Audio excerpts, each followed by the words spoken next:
Now exercise for coordination. The first exercise is the jumping jacks. This is an explosive movement focusing on jumping up as far as possible. The subjects will be standing on a flat surface with your knees slightly bent. Squat down towards the ground and jump as high as you can. And extending your arms and legs out to the side like a jumping jack. Before you land, pull your arms and legs back together, landing with your feet just inside the shoulder widths. As you land, drop back into a squat position.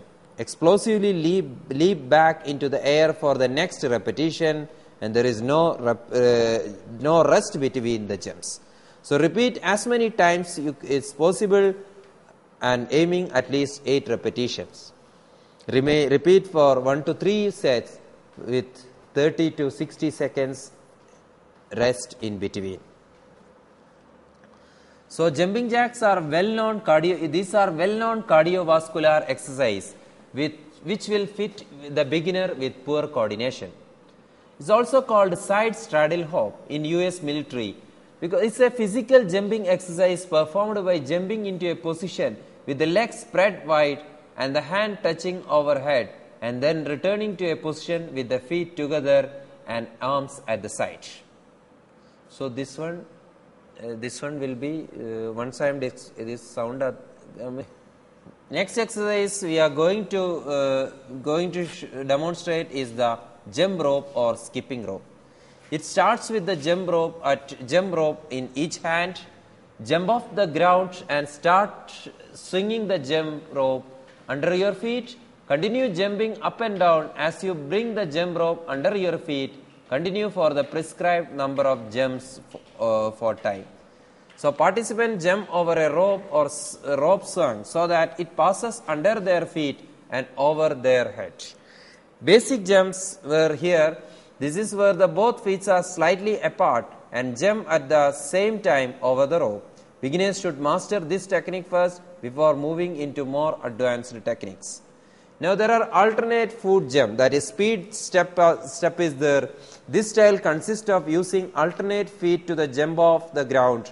This technique can be used to effectively double the number of skip per minute as compared to the above technique, as compared to the first technique. Now there are crisscross pattern is there. In this method is similar to the basic jump, with only difference being that while jumping, the left hand goes to the right part of the body and vice versa for right hand, and your arm crosses your body. There is another method is side swing. This is a basic technique where the rope passes side of the skipper's body without jumping it. Usually the skipper performs a basic jump after a side swing. Next exercise we are going to perform is the squat thrust. That is, the subject should be in standing parade rest position and drop a squat position with your hand on the ground near your feet. Throw your feet back, putting yourself into a push-up position. Again, pull the feet forward to a squat position with the hand on the floor. Stand again in the parade position and repeat many times. So this is called squat thrust. Next exercise we are going to perform is the box jump. So in order to perform the box jump, subject should be standing in front of a secured box or a platform, and subject will be jumping onto the box and immediately back down in the same position and immediately repeat. So this is called box jump. Okay. Next exercise we are going to perform is the squat and press with medicine ball. Holding a medicine ball at the chest level, squat down into a full squat and bring the ball towards your feet. As you stand up, press the ball up over your head and then return to the starting position. Repeat according to the prescribed repetition. So this exercise is called squat and press with medicine ball. Next exercise is the medicine ball pass with balance disc. The subject should be standing on a balance disc with a shoulder width stance. Then holding a medicine ball at the chest level, pass into another partner against a solid wall and return to the starting position and the repeat. Maintain your balance on the disc by keeping your core tight throughout the movement. So this exercise is called medicine ball chest pass with balance disc. Okay. Next exercise we are going to perform is the single leg lateral hop. Start with the standing on one leg with your hand on your waist or at the sides. Proceeds to hop the side while maintaining your balance and hop back to the starting position. You can place a rope on the ground or any object on the ground. The object can be small in size or height or a large to increase the difficulty. Continuously repeat for recommended position. Next exercise we are going to perform is the high knee drills. Here the subject should be standing at the foot either on an agility ladder or even on the floor, and drive the knee up towards the chest and place the foot on the first square or back on the ground. Drive the other knee up and land in the next square, so on down the ladder in a moderate fast jog with a minimal ground contact time. This is called high knee drills. Next exercise is the burpees. From standing position, jump as high as possible and land down on your feet with your hand on the ground. Kick your feet back. For a moment you will be in a push-up position and jump back again as fast as possible and repeat the required repetition. This exercise is called burpees. Next exercise we are going to perform is the mountain climbers. That is, subject should start by getting on your hand with the feet on prone position. Then keep your body parallel to the ground. Drive your knees up towards your chest, alternating back and forth. Repeat this movement for the required number of seconds. This is called mountain climbers. Okay.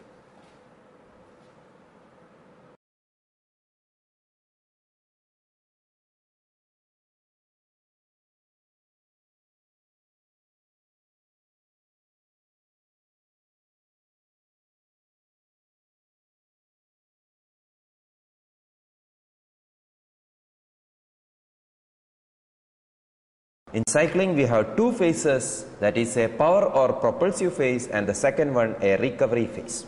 Power phase means between the top dead center to the bottom dead center, that is from 360 degree, 0 or 360 degree to the 180 degree, that phase is called power phase or propulsive phase, where the maximum number of muscles, maximum number of energy and force is used.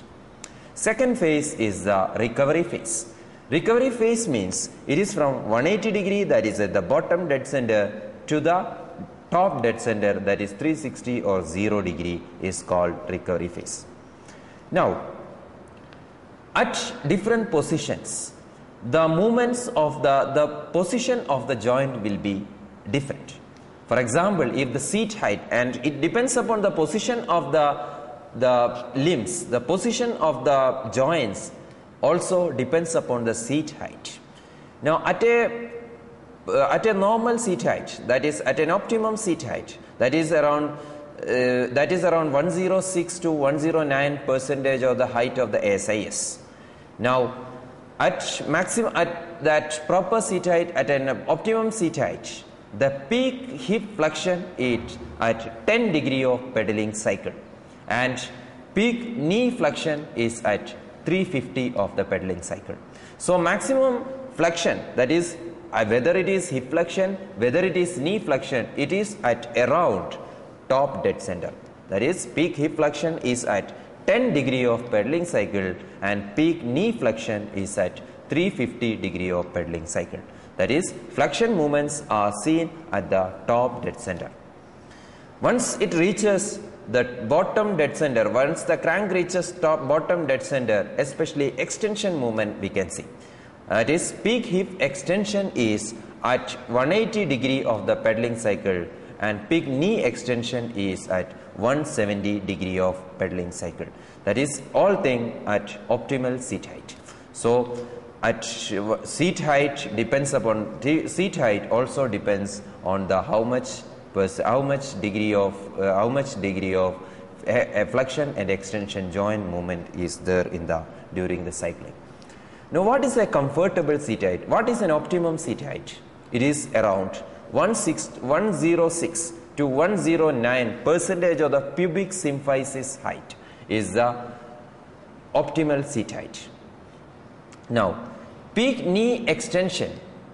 For example, if there is any change in the seat height, that is, if the seat height increasing or seat height decreases, so there will be changes in the flexion and extension. Consider if we are increasing the seat height. Now, the extension part increases. So, peak knee extension increases with increase in seat height, and P, that is greater degree of extension, that is again peak hip extension also increases with increase in seat height. So, as the seat height increases, extension movement increases. Now, if the seat height is bit low or if seat height decreases, there will be more flexion movement, like will be more hip flexion and more knee flexion at low seat height. So, as the seat height increases, extension increases, and as the seat height decreases, the flexion increases. Now, knee joint is the maximum affected joint due to the change in the seat height. Now, knee joint is the most affected joint with change in seat height. Now, once we go through the frontal plane analysis, the movements occur in frontal plane, that is medial and lateral movements, that is joint moves around 6 degrees in medial and lateral directions. Joint center moves around 6 centimeter in medial-lateral direction. That is, in case of power phase, there will be at the power phase there will be femoral internal rotation and adduction movement is there. Power phase, the knee moves bit medially, that is internal rotation of the femur and adduction of the femur can be seen at the power phase, and knee moves medially. And along with that, there is pronation of the foot, and knee remains medial to the pedal center of pressure throughout the power phase. So, once we see the frontal plane analysis, during the power phase we can see the knee moves more medially.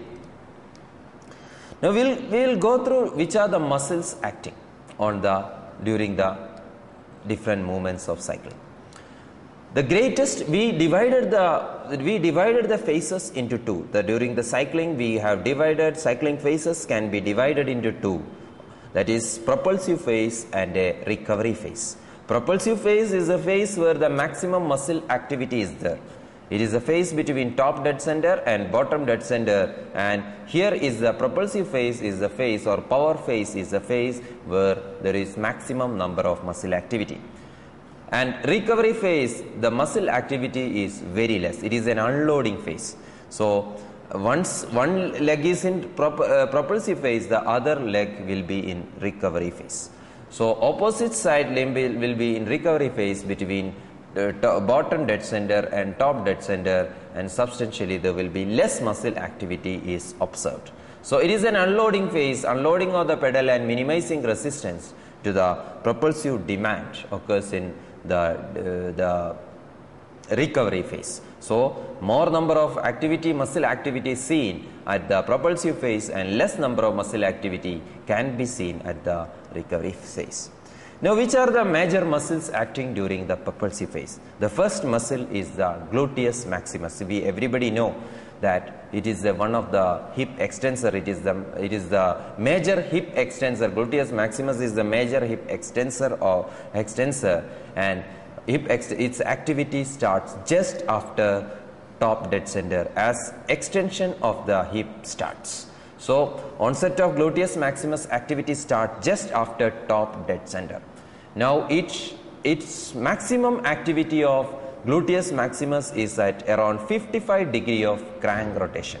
Now, as it reaches around 90 degree, its activity, the EMG activity keeps on decreasing, and it stops around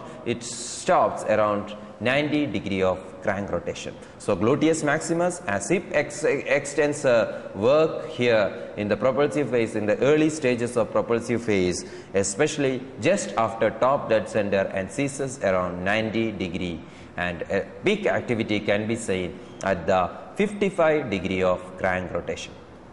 Second muscle is the quadriceps muscle. Quadriceps muscle activity especially rectus femoris can act either both in the hip joint and the knee joint, and vastus and other muscles that is in the quadriceps group can work in the knee joint. Rectus femoris activity onset occurs before vastus and decline before the vastus group. Now EMG activity ceases shortly after 90° of the crank rotation, essentially ending the role as significant contributor to work. And during propulsive phase, power is imparted to the bicycle via forceful hip and knee extension. The next muscle primarily acting at the propulsive phase is the angle plantar flexus. So main work is the main activity of the angle plantar flexor is to keep the link between the pedal and the foot. So it keeps on during the propulsive phase. The angle plantar flexor work, and it makes a stable, that is provide a stable link between pedal and foot. So both muscles will act, that is soleus and gastrocnemius also act. Both soleus and gastrocnemius act just after top dead center along with the gluteus maximus and quadriceps. But soleus peak activity can be seen before 90° of the pedal cycle, that is the knee, at this point knee will be flexed. And gastrocnemius activity starts once the knee starts its extension, or once the knee starts its extension, because soleus is a single joint muscle and gastrocnemius is a two joint muscle, and with that is it is also crosses the knee. So soleus activity can be seen when once the knee is flexed, that is before 90° of the pedal cycle, and peak activity of gastrocnemius can be seen after 90° of the pedal cycle. Now activity of both soleus and gastrocnemius decline during the recovery phase. All the muscle activity decline during the recovery phase, and this muscle also, its activity also getting declined, and its activity ends around 270° of the crank rotation. Now next muscle is the angle dorsiflexus. Angle dorsiflexus are also active with the plantar flexors. This also enhances angle stability. The next muscle which works during this phase, propulsive phase, is the hamstring. All of us know that hamstring, it also helps especially in the hip extension. So here also hamstring help in the hip extension, and the both semimembranous, you know that there are three muscles in the hamstring. Among these three muscles, semimembranous and semitendinous are recruited just after top dead center, and peak activity slightly after 90° when the activity of the glute and vastus is almost nil. And continued activation of the hamstring can be seen for the entire power phase. These are the muscles we discussed. These are the muscles which act on the propulsive phases. Now we will discuss about the muscles which work in the recovery phase. Initially, that is initial phase of the recovery phase, that is 180 to 235°. Hamstrings and gastrocnemius actively provide a major component to flexion of the knee, because at this phase there is flexion of the knee. So there is hamstring and gastrocnemius work as an active component for the flexion of the knee. But in the late recovery phase, anterior tibial muscle dorsiflex the angle. It work along with the rectus femoris to flex the hip, and iliopsoas also active during the hip flexion. Now gracilis and sartorius will be active at the bottom dead center and ends and its work goes till the top dead center. So gracilis and sartorius is another muscle which work throughout the recovery phase. Now tensor fascia lata activity starts at around 240° and it goes till top dead center. Now we'll go through different injuries which occurs we'll go through different injuries which in the bicycle. Usually there are lots of acute injuries. The first and foremost, the common injury is the first type of injury which affect the skin. That is, usually there is chance of skin abrasion. It usually seen at the leg, arms and back. The next is the laceration. Laceration usually along with the once the leg or leg part rub with the chain. Then next is there is chance of contusion and of the hip and shoulder. Then another type of acute injury is the fracture. Fracture usually occurs mainly due to the fall on outstretched hand or something. So usually there is chance of an olecranon fracture, clavicular fracture, fracture of the forearm and disruption of the acromioclavicular joint. So it's the second type of acute injury, that is fracture is another common type of injury, especially it occurs during bicycling due to a fall on outstretched hand. Now next type of injury is the concussion. Concussion is actually it is exactly head injury itself. That is when the cyclist strikes his head during a fall. So it is recommended that proper helmet he should take care of proper protective equipments and proper helmets. And we can divide the concussion into 3 stages. That is a mild, moderate and severe. And depends upon how much is the severity, the medical treatment has to be done. And mild is a few seconds, there may be a chance of, the mild means that there won't be any unconsciousness, and moderate type of concussion means there will be a very mild unconsciousness and unconsciousness if he becomes conscious within 5 minutes. That is considered as a moderate concussion. And severe type of concussion means he will be unconscious more than 5 minutes. That will be considered as a severe concussion. So concussion, it may be a mild, moderate or severe, and the concussion is mainly due to the striking the head during a fall. So we always recommend that a proper helmet has to be worn during the cycling activities. And next thing is that athlete, once we are suspecting after an injury, we are suspecting that there is a chance of concussion. We suspecting that there is a concussion is there. He should not return to the activity until cleared by a physician. Otherwise, there is again chance of more injuries. Another type of injury which is commonly seen among the cyclists is the injuries to the eyes. That is, even it may be even a corneal abrasion. Next common type of injury is the quadriceps strain. Quadriceps strain, that is strain to the quadriceps muscle, especially seen a person who is doing the hill race. Then saddle race and boils may be there. Next common type of injury is the compression of the ulnar nerve at the Guyon's canal. Next is carpal tunnel syndrome is another type of injury. That is this usually due to the hyperextension of the wrist. That is, cyclist has to keep his wrist in a hyperextended position for a longer period of time during the training and during the game. So he has to so this will keep hyperextension keeps the chance of carpal tunnel syndrome. Then there is chance of a compression of the radial digital nerve of the index finger. And there is chance of compression of the pudendal nerve, especially who are doing an upwardly sloping seat. Another common injury among the cyclists is an IT band friction syndrome. Usually the function of the IT band is, the work of the IT band is, it goes anteriorly once extension and it goes posteriorly during flexion. So this flexion, anterior and posterior, as it goes anterior and posterior movement during the knee flexion and extension, this IT band may rub with the epicondylae of the femur. And because of this friction, there is chance of inflammation. This is known as IT band friction syndrome. And cyclist has to do a lot of during the propulsive and recovery phase. He has to keep on to do a lot of flexion and extension of the knee, which will predispose to IT band friction syndrome.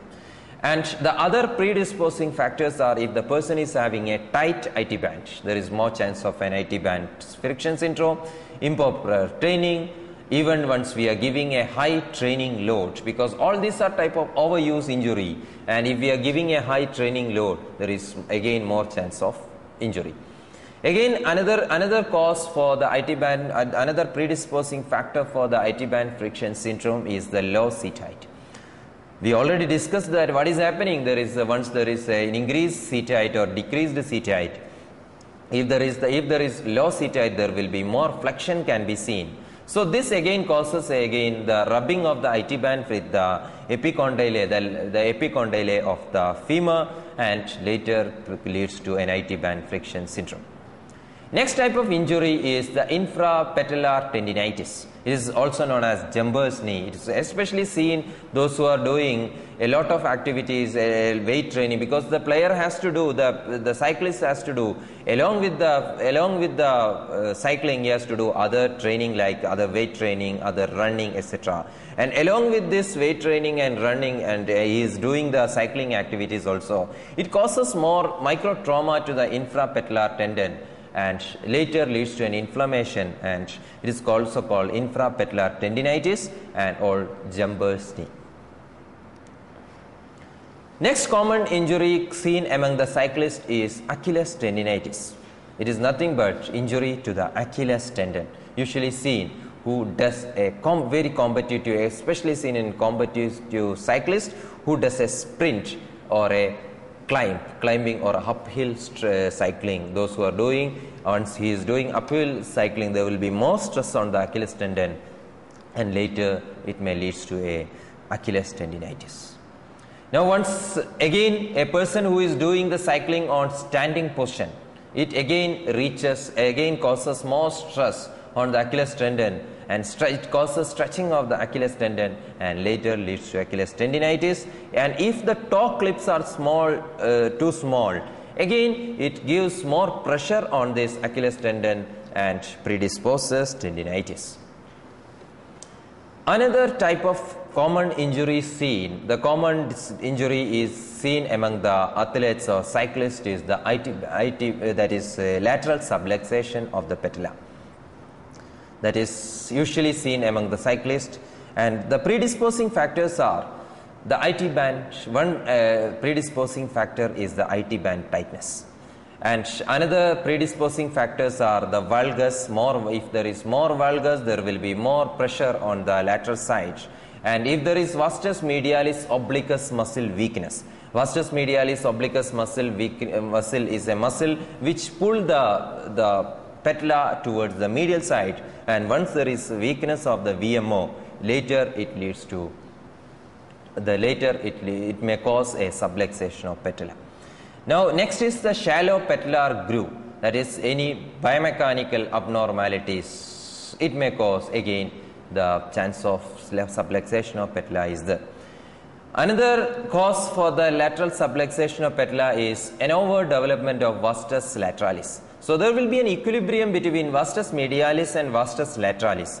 Either a weakness of the vastus medialis obliquus or an overdevelopment of the vastus lateralis. This causes more force will be produced, or more pull will be there from the lateral side, and this may predispose to lateral subluxation of the patella. Now the person has to do a lot of training, a lot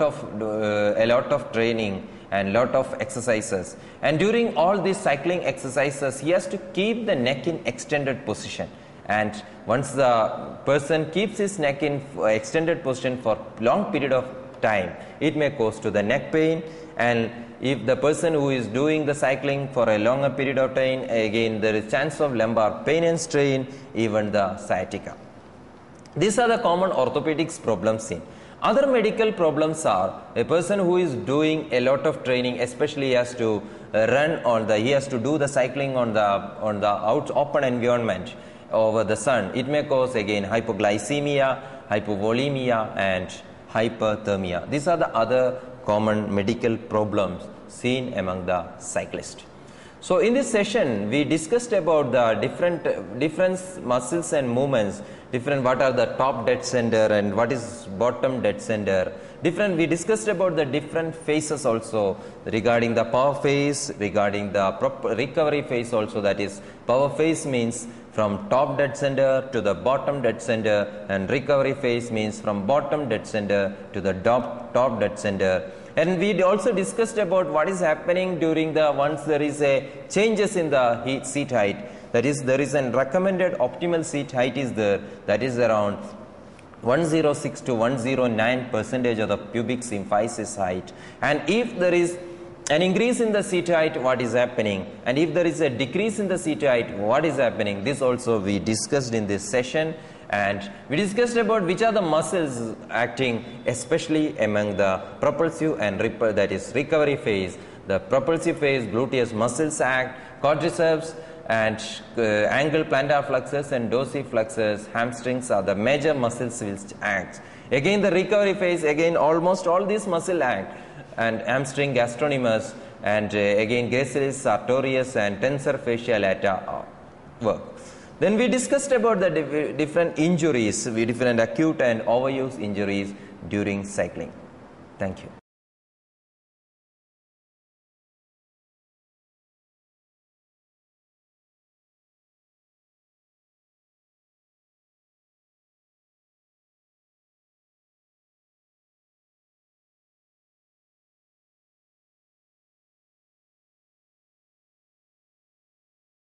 Welcome back. In this session, we will be discussing about the warm-up and cool-down activities. This is one of the most familiar terms, two terms, warm-up and cool-down in the sports field. And most of the people is knowing about, will be having some idea about what is warm-up and what is cool-down activities. Now, warm-up can be, these are some light exercise, light bouts of exercise, light exercises, which is usually given a high level of exercise. That is, a light forms of exercise usually given a high bout of activity. That is, usually if you are before a game, that is, there will be a high bout of activity, and before that you will do some light exercises. Or if you are going to do any training activity, before that you have to go for a light activity. This is called warm-up. This can be defined as a period or act of preparation of a game or performance or exercise session involving gentle exercise or practice. Now, usually it gradually raises the body temperature and heart rate. So, before doing any exercise, there should be a gradual raise in the temperature or heart rate will be effective. Usually, people do warm up for three reasons. The first, there are mainly three benefits of warm up. The first one is the prevention of injuries. Most of the researchers are saying that warm up decreases the chance of injuries, especially injuries like strains, sprains, delayed onset muscle soreness, etc. can be prevented by a proper warm up, and it improves the performance. So, improvement of performance, prevention of injury, and it psychologically or mentally prepare the person for the event. So, these are the mainly warm up. We used to do the warm up before each session, so different sessions. So, usually prevention of injury, it decreases the chance of strains and sprains, and it decreases the chance of, researchers are saying that one of the major thing you can do to prevent the injuries and the delayed onset muscle soreness is warm up itself. Now, what are the changes occurring? What are the physiological changes occur during warm up? The first thing is that warm up, any exercise, warm up consists of lots of different types of exercise. All this increases body temperature. Now, it increases as it's also a part of exercise, as type of exercise. slow exercise, it increases oxygen exchange from blood to the tissues. Blood flow is redistributed to the working muscle from relatively inactive tissue. For example, in order to do some exercise, for example, you are going for a cricket practice or you are going for a football match, there are some muscles which will be active more. That muscle, the blood flow will be redistributed to that muscle which is active tissues, that active muscles. Now, heart rate and stroke volume will be increased, and metabolic and respiratory rate also will be increased. Now, physical efficiency improves. Now, the supply of synovial fluid to the joint is increased as there is increase in the temperature, and muscle fiber and connective tissue become more pliable by warm up. The increase in deep muscle temperature helps to decrease the internal friction. So, the contraction and relaxation of the muscle will be fast. So, this as the temperature of the deep muscle increases, the friction decreases, internal friction in the muscle decreases. So, contraction relaxation will be fast. So, it can be done in a greater speed. So, this speed is important, it improves the performance. Now, it prepares the neuromuscular system also. If the warm-up exercise is a specific exercise that comes, then it also prepares the neuromuscular system. The warm-up improves the psychological focus of performance. Now, which are the common components can be done in warm-up? The first one is we can incorporate the mobilization exercise to improve throughout that is range of motion exercises. Mobilization and range of motion exercises can be included, like small range of motion exercise to the different joints can be included in the warm-up. Next one is that light aerobic activity to raise the heart rate and body temperature. This we can include. Next one is statics, that is stretching exercise. The stretching which improves the flexibility, and stretching exercise which also prevent the injury and improve the performance. So, stretching exercise can be a component of the warm-up. And other activities which improves the heart rate and body temperature can be incorporated in the warm-up exercises. So, warm-up usually it should contain a range of motion exercise, a light aerobic activity to increase the heart rate and body temperature, and stretching activity can also be incorporated in the warm-up. But warm-up activity should be in low intensity. Movement should be progressive, that is from basic movements to more demanding movements. There should not be sudden burst or too many static muscular contraction. There should not be sudden static, there should not be a burst of muscle contraction. Now, use of major muscle group, avoid overuse of minor muscle group as this may cause fatigue. For example, warm-up is used to warming up the tissues and muscles. It should not cause fatigue. If it fatigue, it will affect the main, that is, it will affect the performance. And warm-up should be specific and appropriate. And in warm-up, there should not be any competitive activities. It is better to avoid competitive activities because competitive activities causes more use of energies, and it may cause fatigue or tiredness. Now, after doing warm-up, there should be a minimal time lag to start the main activity. Now, how much time we can go for warm-up? It depends upon the time of the day, intensity of the session, ability level, length of the session, environment, etc. So, there is no separate written time for real set time for warm-up. So, these all factors influence.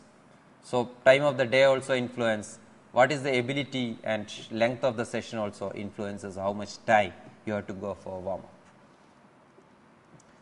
So, the warm up is mainly, the purpose of the warm up is mainly for the prevention of injury, and researchers, lots of researchers have been done, and all this warm up, proper warm up decreases the chance of injury and it improves the performance, and it will give you a mental preparedness for the activity. Now, next activity along with the warm up, there is next another activity is cool down activity. Cool down activity, cool down is the term used to describe an easy full body exercise that allows the body to a slow transition form of exercise mode to a non-exercise mode. That is, while if you are doing a heavy training or if you are doing a match, so there will be heavy exercise, heavy training or heavy usage of body will be there. So, this has to be transferred to a non-exercise mode. This exercise mode to the non-exercise mode should be very slowly. So, these are the cooling down activities are the activities which helps the person for the slow transition of body from an exercise mode to a non-exercise mode. So, this cool down activities helps in the body to recovery and helps to disperse the lactic acid in order to reduce the next day stiffness or next day fatigue. So, it helps the body in the recovery, and this lactic acid helps to remove the lactic acid or disperse the lactic acid. So, the fatigue won't be there. So, almost all the exercise which can be used, which is used in the warm up can be incorporated in the cool down activities also, but depends upon the intensity. Cooling down can involve slow jog, walking, slow running, low intensity stretching, etc. can be used. So, this also can be incorporated in the cooling down activities. So, it is actually this is a stage where a transition stage be from a non-exercise mode to an exercise mode to a non-exercise mode. For example, if you are stopping your activity abruptly, it may cause the pooling of the blood. It may cause venous pooling. So, this may cause pooling of the blood, and so once the blood is getting pooled, the waste product of athletic activity, especially the lactate, after there will maybe waste product lactate will be there in the blood. This has to be removed. If the blood is getting pooling down, or veins are getting pulled down, or the blood is getting pulled down, and this removal of the waste product won't be there. So, this may cause fatigue, muscle poorness and cramps. So, this slow activity helps the person to remove the blood from, that is to avoid the pooling of the blood and avoid the pooling of the that will help for the removal of waste product of the activity. Now, cool down activity gradually decreases the body temperature, heart rate, speed of recovery process before next training session. So, in order to return to the pulse of its resting rate, a similar activity could be used as one of the warm up. Now, what are the benefits of cool down activities? The first one is it aids in dissipation of the waste product, including lactic acid. So, next is it allows the muscle to return to the normal temperature slowly and reduce the risk of damage due to sudden drop in temperature. So, I told you it is a transition mode from high intensity activity to a non-exercise level. So, this has to be slow, and it decreases the chance of delayed onset muscle soreness. So, delayed onset muscle soreness, there is risk of decreased risk of muscle soreness will be there in those who are doing cool down activities. It decreases the chance of dizziness and fatigue by pooling venous blood at the extremities. I told you, we already discussed that it causes the blood flow easily. Blood flow will be it decreases the pooling of the chance of venous pooling and venous pooling in the extremities, and it decreases the chance of pulling, and the waste products will be removed. It decreases the level of adrenaline in blood, and it allows the heart rate to return to this resting stage, and it helps the body to return its normal state as quickly as possible.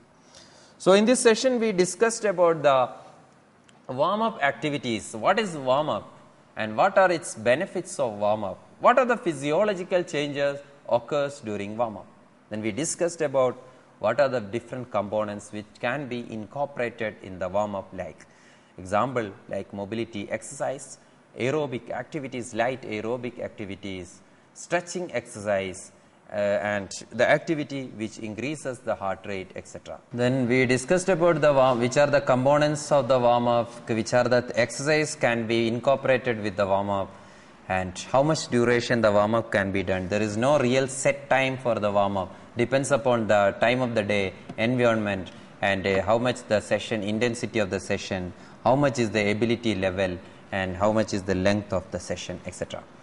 Then we discussed about the cool down activities. What is meant by cool down activities? It is a slow transition exercise. It is an exercise which used to help from an exercise mode to a non-exercise mode, and its benefit also we already discussed. It is main effect is it removes the waste products, along with that decreases the chance of DOMS and the muscle soreness, etc. Thank you.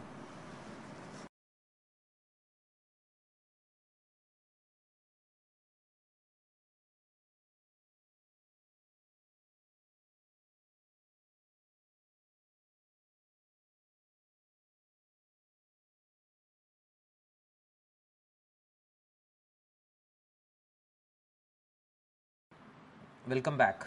In this session, we will be discussing about the muscle cramps. Muscle cramp is an involuntary and forcefully contracted muscles that cannot relax. It is an unpleasant, often painful sensation caused by muscle contraction or over shortening of the muscle.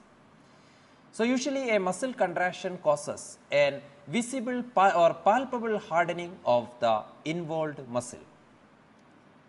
Now, what are the causes of muscle contraction?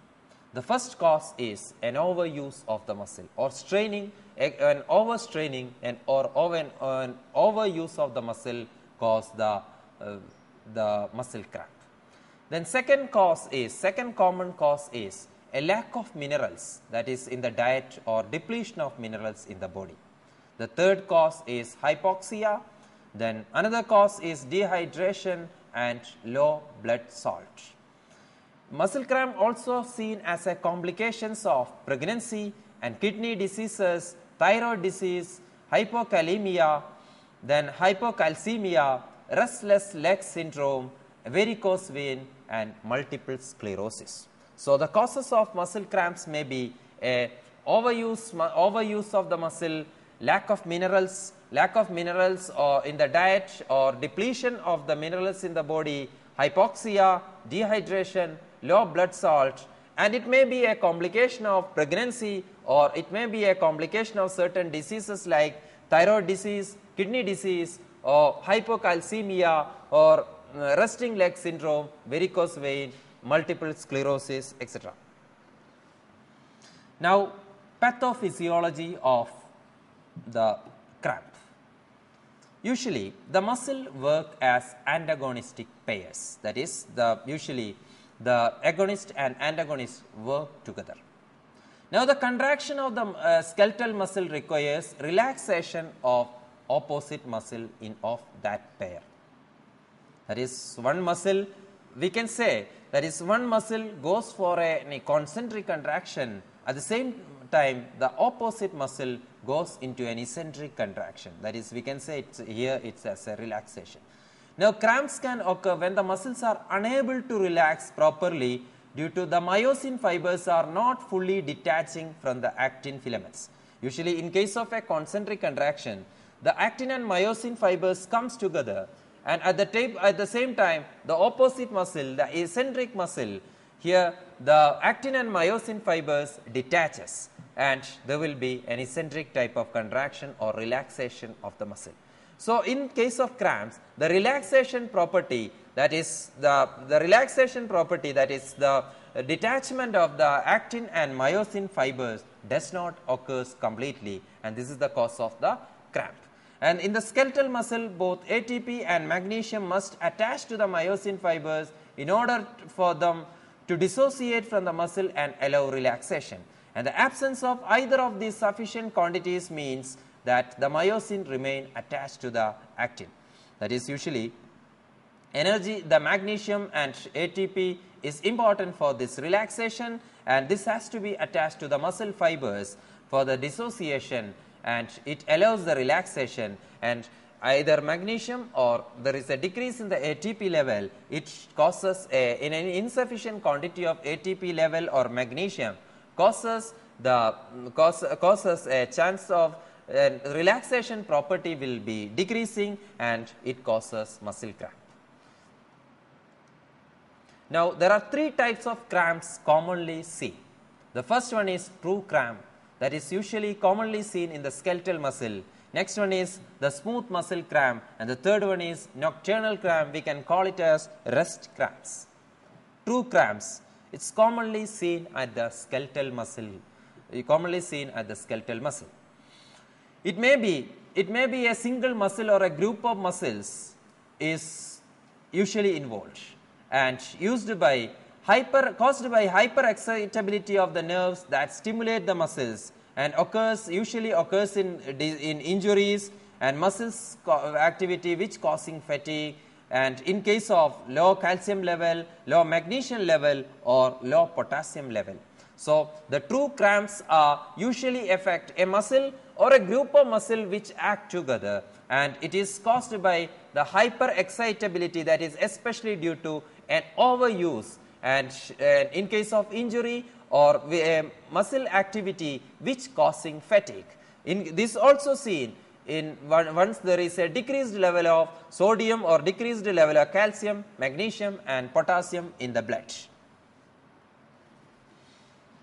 Rest cramps are usually an involuntary muscle contraction. Usually it is seen in rest, usually affect in the calves, soles, feet, etc.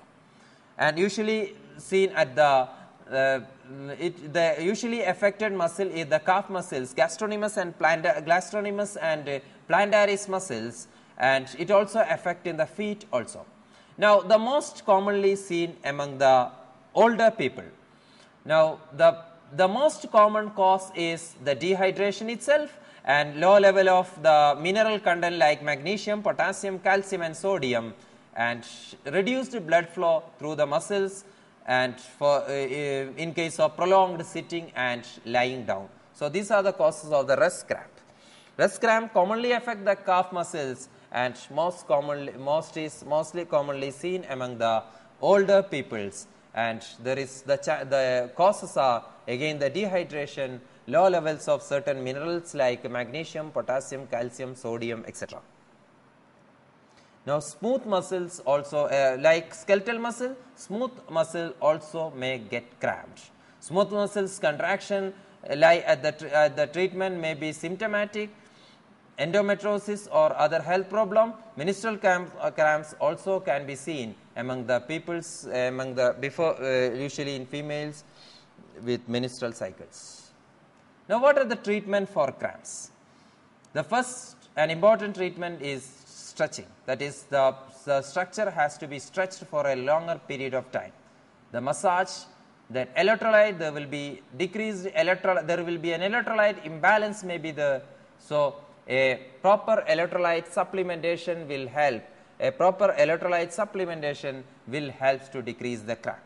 Then vitamin B and a lidocaine or a calcium channel blockers can be used as a treatment for this the cramps.